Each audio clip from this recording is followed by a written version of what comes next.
Hey, hello, leaders. This is Paul Grau Jr., and welcome back to Run to Your Leadership Challenges. So, today I want to talk about leadership and failure because when you fail as a leader, especially in front of your people, that can lead to somebody feeling shame at times.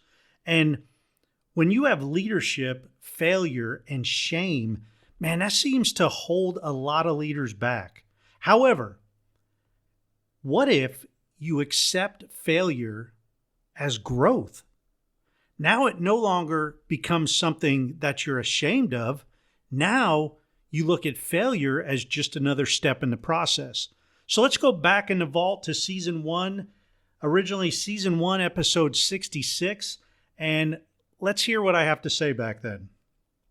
Leaders, have you ever failed in front of your team and felt shame? Or are you totally comfortable enough as a leader to openly fail in front of your people? Well, today we're going to talk about the challenge of shame and how failure can actually increase your credibility with your team. Hello and welcome to Run to Your Challenges. If you're new to this show, this is the 5-minute leadership show delivered to you 6 days a week that discusses common leadership challenges and offers encouraging tips to help you and your team run to your challenges. Please be sure to subscribe and or enable your Alexa flash briefing so you'll never miss another episode. I'm Paul Grau Jr. from Current Leadership Coaching, and let's get into today's challenge of shame and failure. Well, I'm continuing the theme this week with some key takeaways from the conference I attended last week, the Orange Conference. And today I'm talking about what Jen Hatmaker mentioned during her talk on the big stage, specifically how shame can really hold a leader back if they can't openly fail in front of their team.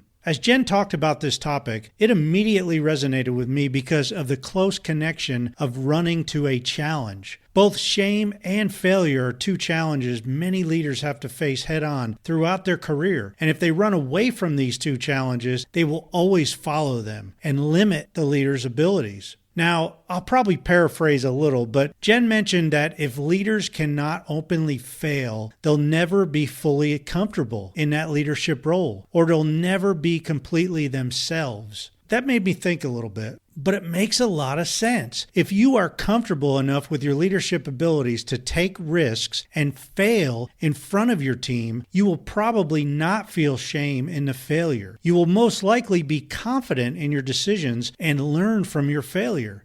Additionally, you will continuously be growing future leaders who will be comfortable enough with failing and learning from the bad decisions they make. So today, I want to ask you, are you comfortable enough in your leadership abilities to openly fail in front of your team and learn from the failure? Or do you try to hide your bad decisions and failure and live with the shame? I challenge you to start incorporating healthy failure into your decision making and encourage risk taking amongst your team members, or at least calculated risk throughout your team. Encourage each other through failure and work together as a team to overcome it and especially learn from it. Be yourselves and help others be themselves, even through failure, even through shame, and minimize the feeling of shame. Thanks again to all the people who put the Orange Conference on, and especially to Jen Hatmaker for inspiring the topic in today's episode. You know, on a side note, Jen also had a breakout that I attended. Now, I'm not exactly sure how many people were in the room, but all I can say is I was one of about 5 guys in the entire room. And there was maybe, 500 or 700 women in the room. And all I could say is all the guys who didn't attend, man, you missed out. Jen provided some great info in that breakout. Hey, as always, be sure to subscribe and or enable your Alexa flash briefing so you never miss another episode. And if you like this episode, please leave me a 5-star review. And I'd love it if you shared this briefing with friends, coworkers, and every leader you know.